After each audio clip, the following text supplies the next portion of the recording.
Hello, everybody. How are you? Are you fine? Are you okay?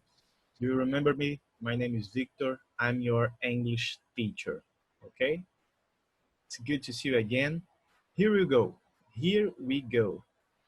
We are going to study present perfect tense. Today is just a introduction, right? And it's good. It's very good, but it's very, very difficult. So you must pay attention, all right? You can check out, you can watch this video and anytime. So please focus, right? Let's see what is the present perfect tense.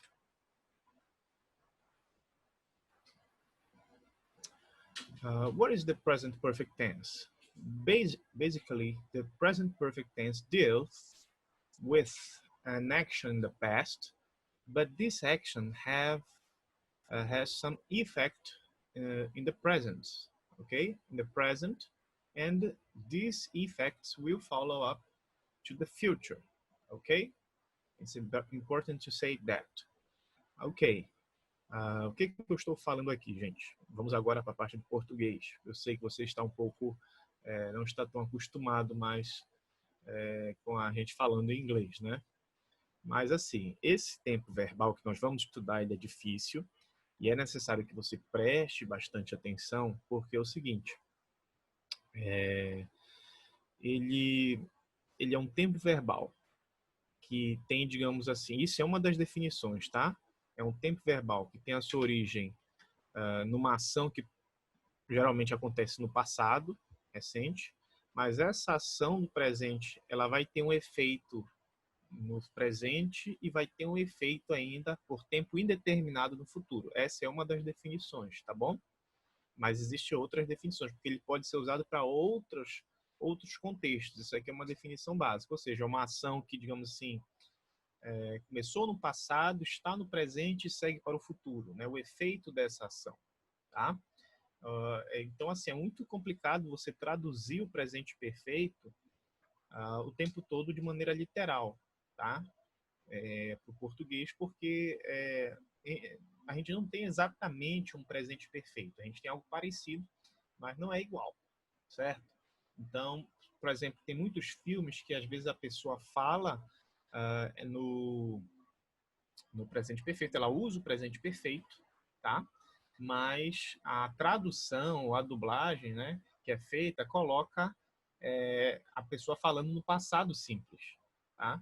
Por quê? Porque às vezes é um pouco complicado você falar, né? O que ela quer dizer é que ela está realizando algo, tem realizado algo, né? Continua realizando e vai realizar no futuro, ou cometeu alguma coisa que ainda tem um efeito, um impacto agora, nesse momento. Então, pode ser uma das duas. Então, é um pouco difícil de traduzir, né? Então, muitas vezes não dá para traduzir literalmente. Os exemplos que nós vamos ver aqui são exemplos mais simples, e aí dá para você traduzir de maneira literal, mas tem alguns outros exemplos que não serão possíveis, tá? No decorrer das aulas que a gente vai ver isso, tá?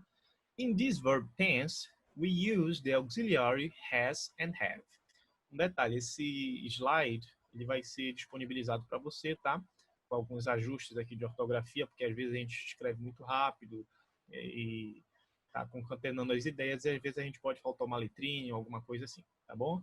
Mas basicamente vai ser poucas correções que eu vou fazer aqui. Então, olha só, in this verb tense, we use the auxiliary has and have. O que é isso que eu acabei de falar? Nesse tempo verbal, nós usamos os verbos auxiliares, tá? Isso é uma expressão para outras pessoas usam outro tipo de expressão, tá? Mas são verbos que vão auxiliar você a entender a frase, tá? Entender que a frase está no presente perfeito. E nesse tempo verbal do presente perfeito, nós utilizamos o has e a outra forma do has, que é o have. É o mesmo verbo, só que ele tem duas formas, has ou have, né? E quando é que nós utilizamos cada uma delas? Has, nós utilizamos para he, she ou it, ok? Has, nós utilizamos para o pronome he, she ou it, ou se o sujeito estiver na terceira pessoa do singular. E o have, nós utilizamos para o I, we, you and they, ok? Então, olha aí, has nós utilizamos para he, she ou it. E o have nós utilizamos para I, we, you and they. Ok? Both forms of the auxiliary have the same translation in português. Ter ou tem, ou seja, esse verbo auxiliar, tanto has quanto have, qualquer uma das formas, ele tem uma tradução básica que é tem, ou né, ter, é o verbo ter, possuir alguma coisa, tá bom? A forma básica dele aqui. Vamos ver. Opa. Agora. It is important to say that in that verb tense, the main verb is in the past participle. Ou seja, no presente perfeito, o verbo principal, esse have has não é o verbo principal. O verbo principal é outro, tá? Ele sempre vai estar no particípio passado. And remember, there are regular and irregular verbs, but in this lesson we will study just the participle of regular verbs. So let's practice a little bit. Então, o que acontece? Existem os verbos regulares e irregulares, mas hoje a gente só vai ver os verbos regulares. Vamos deixar os irregulares para a próxima aula. O que acontece? Os verbos regulares, os que são, e aqui no caso é o verbo principal, ele vai estar no particípio passado. É aí que torna, é por isso que isso acaba se tornando muito difícil para o aluno presente perfeito.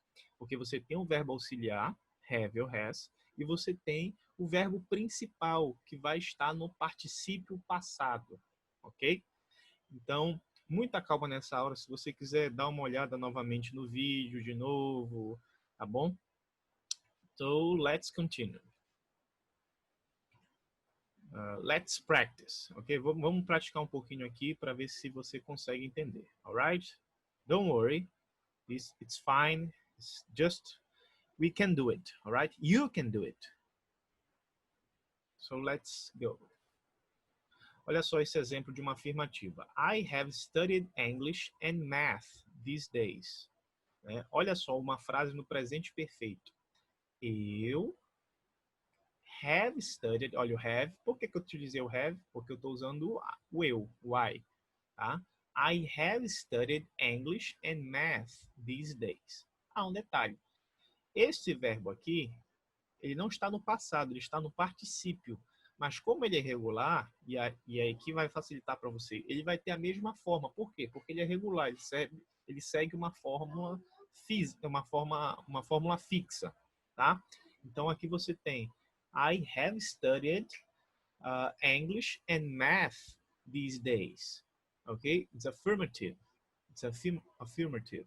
Okay? Uma afirmativa. I have studied English and math these days. Eu tenho, aqui dá para traduzir literal, né? Eu tenho estudado inglês e matemática esses dias. Ou seja, ele tem estudado já há um bom tempo, ele continua estudando e vai ainda estudar por um tempo, né, que não dá para determinar. Ok? Então, você vê que aqui, ó, a estrutura do presente perfeito é o verbo auxiliar, pode ser has ou have. Aqui é have porque o have se juntar com I, we, you and they. E você vai ter o verbo principal que vai estar no particípio. Mas como ele é regular, não tem tanto problema, porque você sabe qual é. Studied. I have studied English and math these days. Uma afirmativa. Eu tenho estudado inglês e matemática esses dias. E olha como que fica na interrogativa. Have you studied English and math? Tem que dar uma ajustada aqui no math. These days. Tá? Deixa eu ver se é bem aqui um erro de digitação. Have you studied English and math these days? Você tem estudado matemática e inglês esses dias? Esses dias agora, recentemente? Tá? Então você vê aí que o verbo auxiliar na interrogativa, ele vem para frente. Ó. Você tem um have aqui, tá? E ele vem para frente, no início aqui da pergunta, porque ele é o verbo auxiliar. Ok? E na negativa, eu posso falar I have not studied English and math these days. Ok? Eu não tenho estudado inglês e matemática esses dias. Ou seja, a pessoa não está estudando, não estudou alguns dias atrás, não está estudando agora e provavelmente nem vai estudar daqui a pouco. Então, Basicamente, você tem essas três formas básicas, afirmativa, interrogativa e negativa, tá? Do uso do have e do has, tá bom? Lembrando, tá? If we say something using the pronouns he, she, or it, we use the auxiliary has, okay? So she has studied English and math. She has studied English and math, ok? Ela tem estudado inglês e matemática.